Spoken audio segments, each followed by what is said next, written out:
கால் வந்துட்டு வாங்க. யாருக்கு கல்யாணம்? கால் வந்துட்டு வாங்க.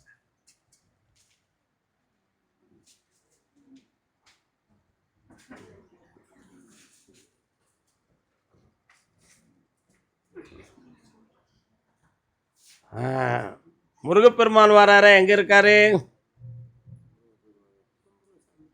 அப்படியா? மனசார கும்பிடுறீங்களா? மேலும் மயிலுமாக வந்து நிற்கிறார். அதான் கேட்டேன். என்ன பையன் என்ன சொல்றான்? கண்ணை முடிக்காங்க, உள்ளுக்கு வாரேன். யானை முகம் கொண்ட இறைவன். அப்பா, யார் அந்த வீட்டுக்குள்?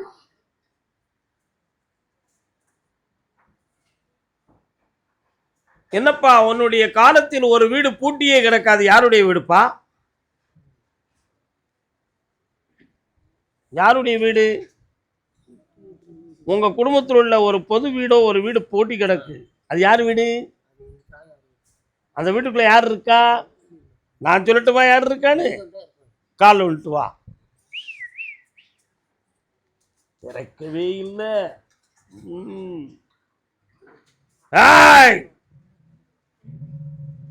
அந்த வீட்டுக்குள்ள ஆதியிலே வெற்றிவேல் முருகனுடைய சக்தியும் கருப்பசாமியுடைய சக்தியும் அந்த வீட்டுக்குள்ள முன்னோர்கள் கும்பிட்டு வந்திருக்காங்க.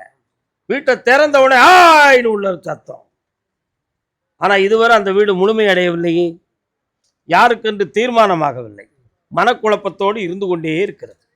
இப்போ உன் பிள்ளைக்கு வெற்றியாக திருமண காட்சியை முடிச்சு தந்தா போதுமா? கால் விட்டுவா.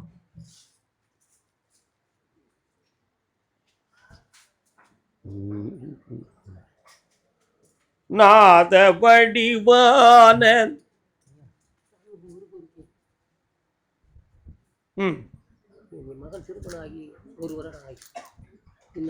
அது யாருக்கு?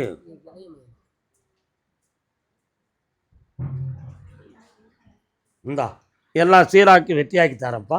ஜெயிச்சுதா. ஆடி அமாவாசைக்கு வந்து சேர். ஐயன் கருப்பசாமிக்கு திருமணத்தை பற்றி கேட்டு வந்தவங்க உட்கார் மக்களை. அக்கா உட்காரு, பெரிய அக்கா உட்காருக்கா. காலு வலிக்கு கரூர்ல இருந்து வந்து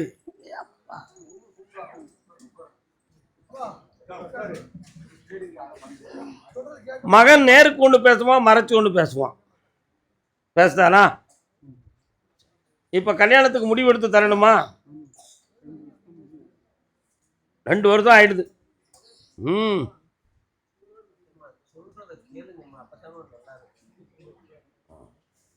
சரி, ஐப்பசி மாதத்துல கல்யாணம் கூடுதுப்பா. ஜெயிச்சு தார, வெற்றி உண்டு. வா, அமாவாசைக்கு வந்து சேர, அவசரப்படாத. வா. ஐயன் கர்ப்பசாமிக்கு கடன்களை பத்தி கேட்டு வந்தது யாரு? அக்காவா? எந்த ஊர் உனக்கு?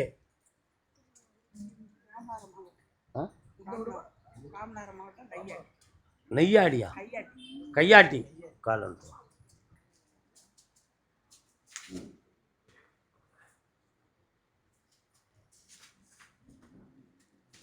27 ஆண்டுகளுக்கு முன்னால இப்ப நீ இருக்கிய வீடு, அந்த வீட்டுக்கெல்லாம் கிழக்கு திசையில விலங்காடும் பாறையும் இருந்திருக்கு.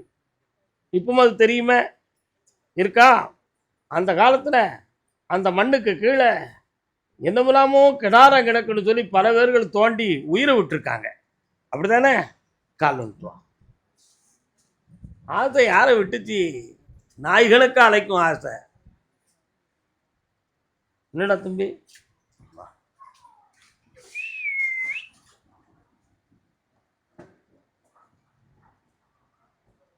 இப்ப என்ன வேணும் உனக்கு? அந்த பணத்தை வாங்கி தாரேன், உன் கடனை தீர்த்து தாரேன். 3 மாத காலத்தில் இந்த விஷயம் நடக்கும். ஒரு மகன் வீட்டை விட்டு வெளியே ஓடிடுவான். அதுக்கு பிறகு அவன் திருந்தி வருவான். வெற்றி உண்டு. போ. ஐயன் கர்ப்பசாமிக்கு ஆடி அமாவாசைக்கு வந்து சேரும் மகனே. ஐயன் கர்ப்பசாமிக்கு திண்டுக்கல் நண்டுக்கல் உனக்கு நத்தமாப்பா? வரலாம். திண்டுக்கல் நத்தம். கால் வந்துட்டு வாக்கா. ஏய், பொம்பளை கூப்பிட்டா ஆம்பளை நுழைதான் கிட்லி புட்லி.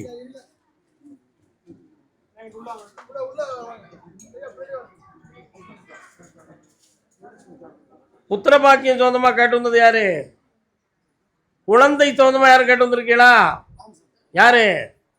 வாமா, யாருக்குமா குழந்தை? இல்ல வாமா,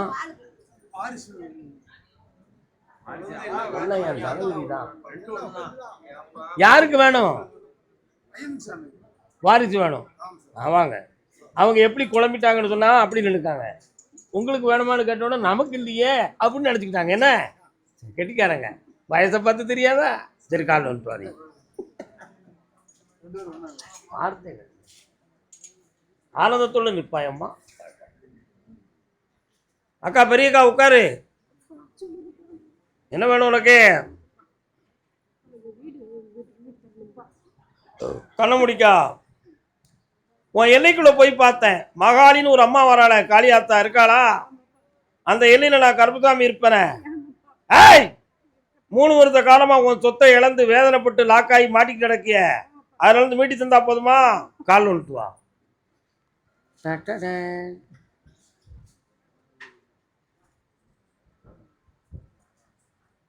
அதுக்கு இப்ப பணமும் வேணும்.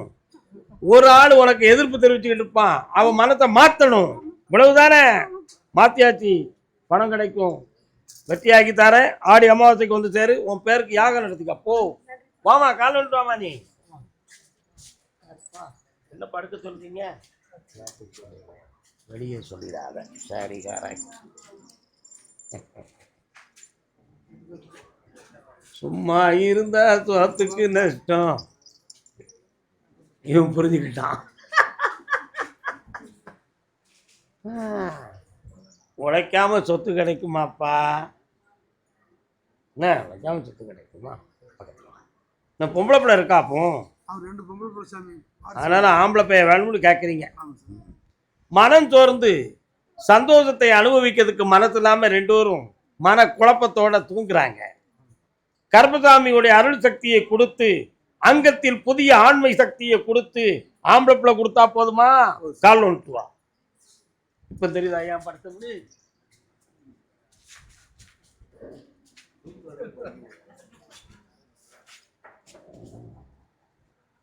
உலக இயற்கை, அதெல்லாம் நீதி, மனித நீதி. வரலாம் உன் பிள்ளைக்கு. அந்த வீட்டுக்குள்ள நான் வந்து, கருப்பசாமியே திருநாமத்தோடு குழந்தையாக பிறக்கும். பிறக்கிற பிள்ளைக்கு கன்னத்தில் ஒரு மச்சம் இருக்கும். கருப்பண்ணன் என்று பெயர் வைக்கணும். வெற்றி உண்டா? உன் உடல்நிலை கொஞ்சம் சரியில்லாம இருக்கும். ஜெயிச்சு தார செய்வன வைக்கிற கற்பனை பண்ணாத. போ, நல்லா அடுத்த பயிற்சியில கேட்க வேண்டிய கேள்வி இப்ப கேட்டா எப்படி? ஆடியோ வாசிக்கு வந்து சேருங்க. போங்க போங்க போங்க. பொம்பளை பிள்ளை கல்யாணம் தோந்துவா யாரும் கேட்டு வந்தீங்களா? பெண் மகளுடைய வாழ்க்கையை பற்றி காட்டுவது. வானே, என்னென்ன செய்யணும் பொம்பளை பிள்ளைக்கு? கால் வந்துட்டு வா. காதல் கனிரசமே. இல்லை சிரிக்கிறேன். சின்னப்பா பாட்டுடாது. உன்னுடைய கட்டுமனைக்கு நான் போய் பார்த்தேன். தாய் வாராடே, அக்னி சட்டிக்காரி 1000 கண்ணுடைய மாரியம்மா எங்கப்பா இருக்கா? ஆனந்தமா வாரா. உன் எல்லைக்குள்ள நான் கருப்பசாமி கொடி கட்டி இருக்கிறேன். கால் வந்துட்டு வா. என்னப்பா சத்தம் போட்டுக்கிட்டு இருக்கிய? மணி 5 ஆகிடுது. இது மாதிரி யோசிக்க வேண்டாம் நீங்க.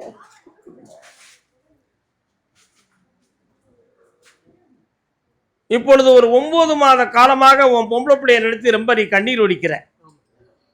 இந்த வாழ்க்கை பிரிந்து போவதற்கு வேற யாரும் காரணமாக இருக்கலாமா? அதுல மந்திரங்கள் கையாளப்பட்டிருக்குமா என்ற ஒரு சந்தேகம் உன் மனதிலே இருக்கிறது. நடந்தது உண்மை. அந்த சக்தியை அழித்து உன் பிள்ளையை இணைத்து வைத்தால் போதுமா? கால் வந்துட்டு வா.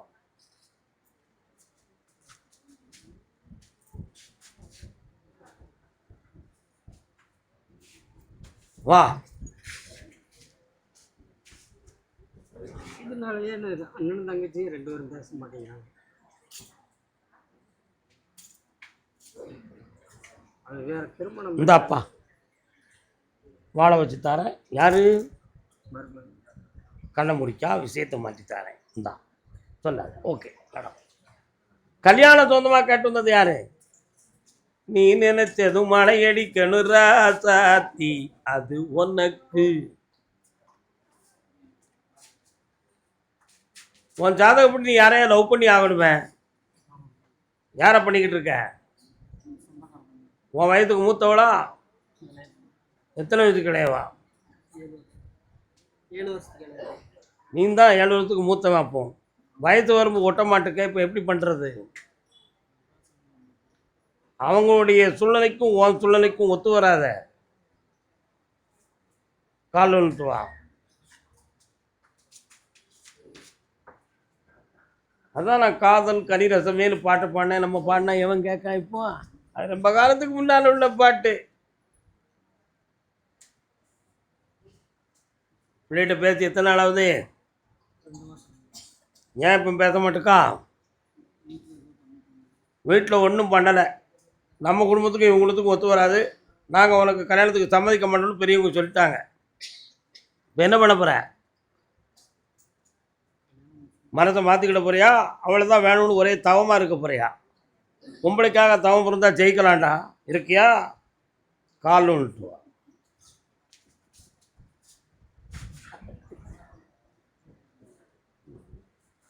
ஒருத்தன் வந்தான். ஒவ்வொரு பொருளும் வரும் பொழுதும் பெரிய மாலை கொண்டு வருவான். கடன் வாங்கி எனக்கு கழுத்து நிறைய போடுவான். பூவா அள்ளி போடுவான். அப்படியே ஒரு குல்லாவை தூக்கி வைப்பான்.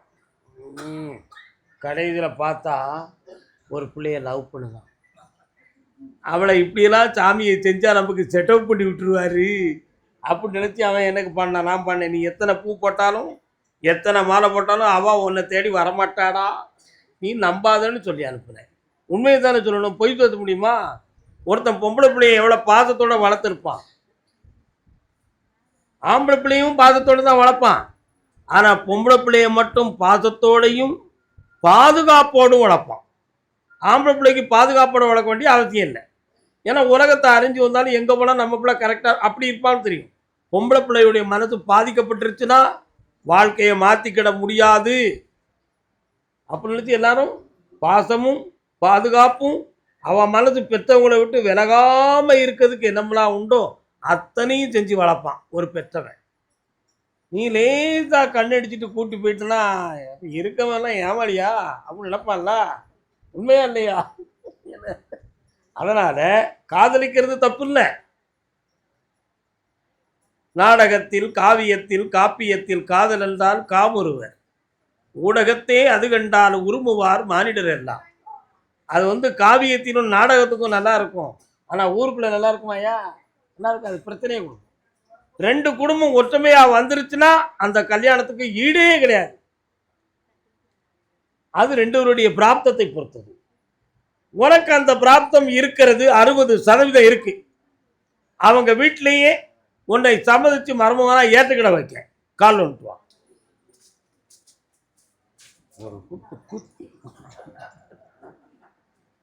உண்மையை சொல்லணும்லாயா? இந்தா 2 பேரையும் சேர்த்து வைக்க பெரியோர்களே விரும்புவார்கள்.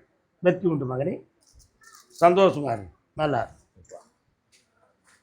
உடல் ஆரோக்கியம் தொழில் சம்பந்தமாக கேட்டு வந்தது. ஆரோக்கியத்துக்கு யாருக்கு பிரச்சனை? என்ன செய்து கால் அனுப்புவாங்க. ஓலத்துல தண்ணீரு பெண்ணொருத்தி கண்ணீரு ஓடம் போய் ஊரு சேருமா என்றாத்தி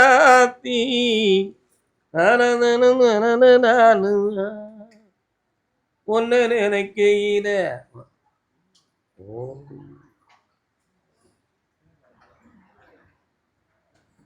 சில சமயத்தில் உச்சந்தலையை யாரோ அமுக்கிறது மாதிரி தெரியுது. அப்படி கழுத்தில் இறங்கி உடம்பெல்லாம் ரொம்ப வெயிட் ஆகி அசைக்க முடியாமல் வலியும் வேதனையும் இருக்கு. இது நோய் மாதிரி எனக்கு தெரியல மாமா, ஏதோ கோளாறு மாதிரி தெரியுது. இதுக்கு 2ல் 1 நமக்கு தெரிஞ்சாகணும். சாப்பிடாத மாத்திரை இல்லை, பார்க்காத ஆஸ்பத்திரி இல்லை.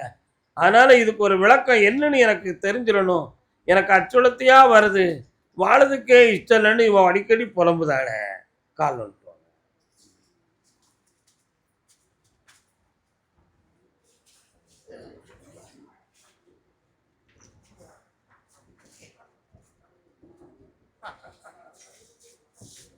இந்த உடல்நிலைகளை சரியாக்கி மன தெளிவை கொடுத்தா போதுமாப்பா, வேற என்ன வேணும்?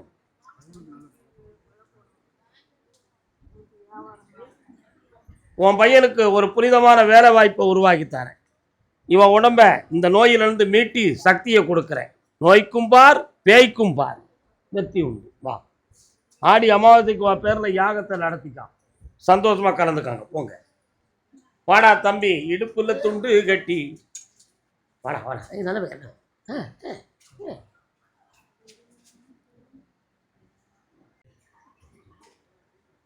கல்யாணம் முடிச்சியாடா? வீட்டம்மா எங்கடா இருக்கா? இவ்வளோ நாள்டா ஆச்சு. ஏன்டா ரெண்டு தானே கூப்பிட போகலை? நீ தனியாக போறியா, அவ தனியாக போகிறாளா? ரெண்டு பேரும் சேர்ந்து தனியாக போகிறதில்ல. கால் ஒன்று உண்மையை கண்டுபிடிக்கணும்ல. நல்ல காலில் விழலை, ஏற்றுக்கிடவே மாட்டேன். உன் மனசு சாமிகிட்ட போகலடா. இப்போ வா.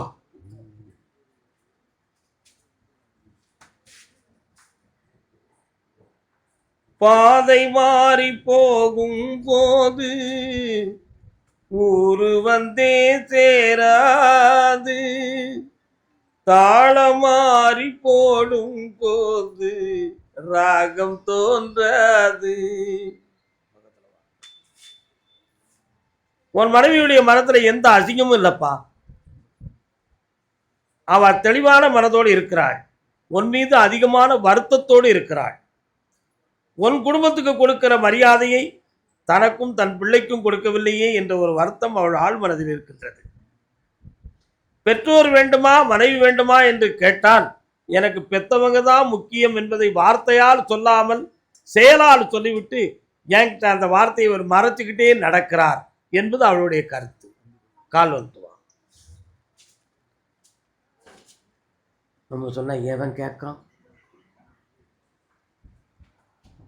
ஒரே ஒரு ஐடியா தான். பொண்டாட்டியை வேண்டாம்னு சொல்லிட்டு அம்மா அப்பா கூடவே இருந்துக்காயேன். இருந்துக்கிறியாடா? அம்மா அப்பா விட்டுட்டு பொண்டாட்டி கூட இருந்துக்கிறதியா? சரி, அப்ப அவங்கள விட்டு மனைவி கூட இருந்துக்கிறதியா? மாவு வேணும், பணியாரமும் வேணும். கால் வந்துட்டு வா. உலகத்துல ஏன் குடும்பத்தை பிரிக்கணும்னு நினைக்கிறீங்க? பெண்ணா இருந்தாலும் பேணி வாழணும், ஆணா இருந்தாலும் அறிவோடு இருக்கணும். என்னடா தம்பி, உண்மையா இல்லையாடா? உன் மனைவிய உன்னோட சேர்ந்து வாழ வைக்கிறேன். பெரியவங்க எப்படின்னா 60 வயதுக்காரங்க 20 வயது பொண்ண மருமகளா அடைஞ்சி 60 வயதுக்குள்ள அனுபவம் 20 வயசுல போய் இருக்கணும்னு சொல்லி விரும்பினா அது நடக்குமாப்பா? நடக்குமா? நடக்காது. சின்ன பிள்ளை தானே, 40 வயசுக்கு இளையவா, அவன் மனதுபடி தான் இருப்பா. அவளுக்கு இடைஞ்சல் கொடுக்கக்கூடாது. பெரியவங்க மரியாதையை காப்பாற்றி ஒதுங்கிக்கிடணும். உடலால் ஒதுங்க சொல்லலை, உள்ளத்தால் ஒதுங்கணும், அறிவால் ஒதுங்கணும். அப்போ தான் வாழக்கூடிய பிள்ளைகளுக்கு இடைஞ்சல் வராது. நீ உன் அறிவு கொண்டு அவங்ககிட்ட தெரிஞ்சா அவங்க நிம்மதி கெட்டு போயிரும்ல. எல்லா பொம்பளைகளும் தெரிஞ்சுக்காங்க. அவங்க சொன்னால் வருத்தப்படாதுங்க. கால் வந்துடுவாங்க. உண்மையா இல்லையா? வாடா தம்பி, உன் குடும்பம் ஒன்று சேரக்கூடிய நேரம் வந்தாச்சு. இந்த பசும் கனி உன் குடும்பத்தை பசுமையாக வாழ வைக்கும். வெற்றியை தருகிறேன். யாராலும் உன் மனைவியுடைய மனம் மாற்றப்படவில்லை. உண்மையானவள், உத்தமமானவள். வெற்றி உன் பக்கம் இருக்கும் மகனே, வாழ்க. ஆடி அமாவாசைக்கு வந்து சேர். கால் வந்துட்டுவான அர்த்தம் ரொம்ப சுத்தம். நீ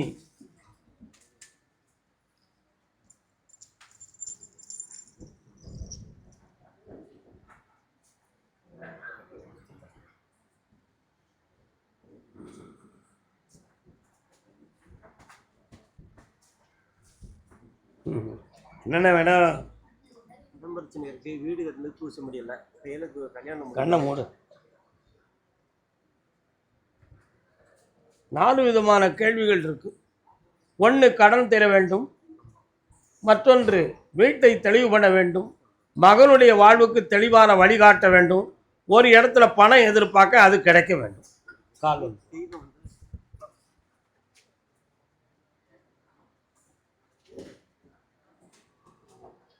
வீட்டு தெய்வம்னு ஒன்று இருக்கு. அந்த தெய்வம் சில காலங்களாக எங்களை விட்டு நீங்கிடுதுங்கிறத மாதிரி எங்களுக்கு தெரிஞ்சுக்கிட்டு இருக்கு. அப்படி தெரிகிறது என்றால் அதற்கு காரணம் என்ன? மாறுபாடு நடந்ததுதான் காரணம். அந்த மாறுபாட்டை தீர்த்து குடும்பத்தை ஒற்றுமையா வாழ வச்சு தந்தா போதுமா? இந்த தை மாசத்துக்குள்ள வீட்டை உயர்த்தி தாரேன், கடனை தீர்த்து செம்மையாக்கி தாரேன். அந்த வேலை கிடைச்சாச்சு, சந்தோஷமா இரு. ஆடி அமாவாசைக்கு ஆனந்தமா வந்து சேரு. உன் பேர்ல யாகம் நடத்திக்க சாமிக்கு போ. வாடா தம்பி, நல்லா இருக்கியா? வா. பா பா பா.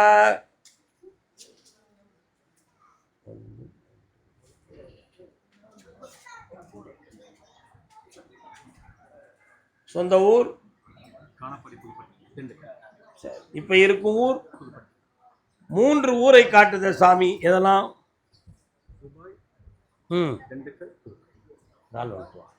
அதான் 3.